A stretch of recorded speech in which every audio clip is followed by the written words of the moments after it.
అందరికీ నమస్తే। మనం ఈరోజు ఒక మొక్క గురించి తెలుసుకుందాం ఈ వీడియోలో। ఇది వాటర్ యాపిల్ మొక్క।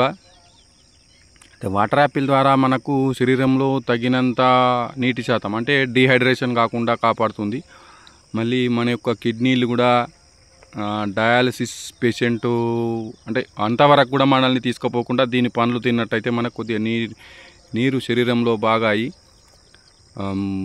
మంచి ఫలితాలు ఉంటాయి అని నేను విన్నాను। మళ్ళీ షుగర్ పేషెంట్లు కూడా ఎక్కువ మంది తింటూ ఉంటారు। కాబట్టి మనం ఈ మొక్కలని ప్రతి ఒక్కరు కూడా మనము ఔషధ మొక్కలు అనుకొని అందరూ పెంచుకున్నట్లయితే చాలా మంచి ఫలితాలు ఉంటాయి। అందరం ఇంటి దగ్గర పెంచుకుందాం। జై హింద్।